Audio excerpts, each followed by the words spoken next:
Hello everyone, स्वागत है आपका आपके अपने YouTube channel for nurses preparation में। मैं हूँ ऋतु और आज जो हमारे क्वेश्चंस रहेंगे वो रहेंगे गायनोकोलॉजी से।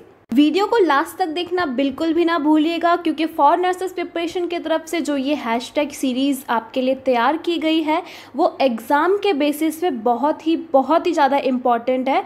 सो वीडियो को पूरी देखिएगा। और इससे पहले वाली जो हैशटैग वाली वीडियो है जिसमें इंपॉर्टेंट क्वेश्चंस आपके लिए करवाए गए हैं, अगर आप वो देखना चाहते हैं तो इस वीडियो के डिस्क्रिप्शन में आपको सारी वीडियोस के लिंक प्रोवाइड कर दिए गए हैं। आप वहां पर जाएं, उनको देखें, ज़्यादा से ज़्यादा रिवाइज करें, ज़्यादा से ज़्यादा शेयर करें और लाइक भी करें। सो माय फ्यूचर नर्सेस, और देरी ना करते हुए शुरू करते हैं हम आज के गायनोकोलॉजी से जुड़े हुए कुछ बहुत ही इंपॉर्टेंट क्वेश्चंस। क्वेश्चन नंबर 1 आपके लिए है, which of the following infection in which symptoms like copious amount of frothy and greenish vaginal discharge is seen. निम्न में से कौन से इन्फेक्शन में copious amount of frothy and greenish vaginal discharge जैसे लक्षण देखने को मिलते हैं? आपके ऑप्शंस हैं ए गोनोरिया, बी ट्राइकोमोनासिस, सी कॉन्डियासिस और D all of the above. And the correct option is option number B, that is trichomoniasis। अगर हम यहाँ पे सबसे पहले बात करें ट्राइकोमोनियासिस की, तो इसको जो कॉज करता है उसका नाम होता है ट्राइकोमोनाज। ट्राइकोमोनाज ऑर्गेनिज्म से ट्राइकोमोनियासिस डिजीज होता है। इससे महिला में होमोजेनस ग्रीनिश ग्रे वैदरी पुरुलेंट आदि लक्षणों पर वाला जो वेजाइनल डिस्चार्ज होता है वो देखने को मिलता है। अगर हम यहाँ पे गोनोरिया की बात करें तो इसमें जो होता है ये वाले इन्फेक्शन में डिस्चार्ज एब्सेंट होता है या फिर पुरुलेंट होता है। और अगर हम यहाँ पर बात करें कैंडियासिस की, तो इसमें क्या होता है, इसमें होता है थिक और वाइट डिस्चार्ज होता है। क्वेश्चन नंबर 2 आपके लिए है, A nurse is doing prenatal checkup of a woman at her prenatal visit. Nurse noted down the gynecoid pelvis at her document. When this woman asks about the gynecoid pelvis, what will nurse tell to her? एक nurse एक महिला का prenatal visit के दौरान prenatal checkup करती है और documents में गायनेकॉइड पेल्विस नोट कर देती है। जब महिला इसके बारे में पूछती है तो नर्स के अनुसार गायनेकॉइड पेल्विस को उस महिला को वो क्या समझाएगी? आपके ऑप्शंस हैं A favourable for labour and birth, B a narrow pubic arch, C a wide pelvis with a short diameter और D not favourable for labour.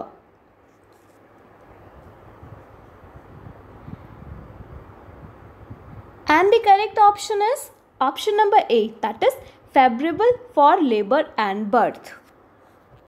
Gynaecoid pelvis एक नॉर्मल फीमेल पेल्विस होती है और सफलतापूर्वक लेबर व birth के लिए सर्वाधिक योग्य मतलब फेवरेबल होती है। अगर हम यहाँ पे पेल्विस के टाइप की बात करें तो जो पेल्विस होती है वो मुख्यतः 4 टाइप की होती है, मतलब 4 टाइप की होती है। फर्स्ट इज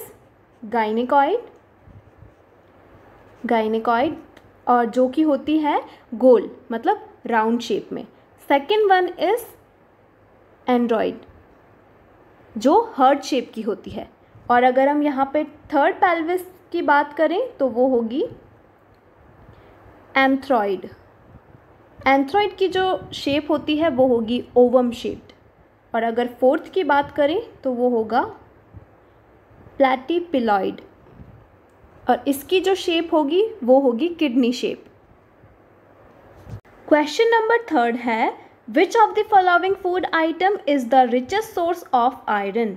निम्न में से कौन सा फूड आइटम है जिसमें आयरन का एक रिच सोर्स माना जाता है? आपके ऑप्शंस हैं A milk, B dark green and leafy vegetables, C potatoes और D soybean. And the correct option is option number B, that is dark green and leafy vegetables। Pregnancy के time पर महिलाओं में आयरन की कमी से anaemia होने की काफ़ी संभावना रहती है। इससे माँ व बच्चे के स्वास्थ्य पर भी कुप्रभाव पड़ता है। इसलिए जनरली गर्भवती महिलाओं को 3 माह में 100 आयरन टैबलेट लेने की सलाह दी जाती है और आयरन रिच फूड लेने की सलाह भी दी जाती है। सामान्यतः गहरी हरी पत्तेदार सब्जियां आयरन का एक रिच सोर्स माना जाता है। क्वेश्चन नंबर 4 है, which of the following is the method of doing ballottement test at the time of pregnancy. निम्न में से प्रेगनेंसी के दौरान बेलॉटमेंट टेस्ट किस प्रकार किया जाता है? आपके ऑप्शंस हैं ए palpating the abdomen for fetal movement, B assessing the cervix for thinning, C initiating or gentle upward tap of the cervix, or D all of the above method. And the correct option is option number C, that is initiating or gentle upward tap of the cervix. यहाँ पे अगर हम इस बेलॉटमेंट test की बात करें तो बेलॉटमेंट test शरीर में तैरती किसी वस्तु का पता लगाने वाली एक परीक्षण की विधि यानी टेस्ट मेथड होता है। इसका विशेष कार्य गर्भावस्था का पता लगाने के लिए प्रयोग किया जाता है। इस टेक्निक में फीटस को पाल्पेट करने के लिए एग्जामिनर अपनी फिंगर को वजाइना में डालकर ऊपर की ओर जेंटल धक्का मारता है। इससे फीटस तैरता हुआ वापस आकर फिंगर में अटकता है। इसी प्रोसेस या फिर टेस्ट को बेलॉटमेंट टेस्ट कहा जाता है। क्वेश्चन नंबर 5 है, अ 6-month pregnant lady at the time of her prenatal checkup asked the nurse about the safe amount of alcohol intake. According to the nurse, at the time of pregnancy, what amount of alcohol is safe amount? एक 6 सप्ताह वाली pregnant lady अपने prenatal checkup के दौरान nurse से pregnancy के दौरान alcohol की सुरक्षित मात्रा के बारे में डिस्कस करती है। नर्स के अनुसार प्रेगनेंसी के दौरान निम्न में से अल्कोहल की कितनी मात्रा सुरक्षित होगी? आपके ऑप्शंस हैं A up to 4 oz daily, B up to 1 oz daily, C up to 2 oz daily, और D no alcohol at all. And the correct option is option number D, that is no alcohol at all. Pregnancy के time पर जब कोई गर्भवती महिला alcohol का seven करती है तो FAS means fetal alcohol syndrome की संभावना बहुत ही ज़्यादा बढ़ जाती है। अतः प्रेगनेंसी के दौरान गर्भवती महिला को अल्कोहल का बिल्कुल भी सेवन या कंज्यूम नहीं करना चाहिए। क्वेश्चन नंबर 6 है, which of the following type of body position is to enhance cardiac output and renal function a nurse should advise to a pregnant women. एक प्रेग्नेंट वुमेन को नर्स के द्वारा कौन सी बॉडी पोजीशन बतानी चाहिए जिससे उसका कार्डियक आउटपुट और रीनल फंक्शन में एनहेंस हो? आपके ऑप्शंस हैं A right lateral position, B supine position, C semi-floor position, और D left lateral position. And the correct option is option number D, that is left lateral position. Left lateral position के द्वारा enlarged uterus का दबाव vena cava एवियोटा पर कम हो जाता है जिससे कार्डियक आउटपुट व किडनी फंक्शन में सुधार आता है। इसी कारण से प्रेगनेंसी में मदर की लेफ्ट लेटरल पोजीशन को प्रेफर किया जाता है। शेष ऑप्शन वाली जो सारी पोजीशन से जो दी गई हैं आपको, उसमें वेना कावा पर दबाव कम नहीं होता है।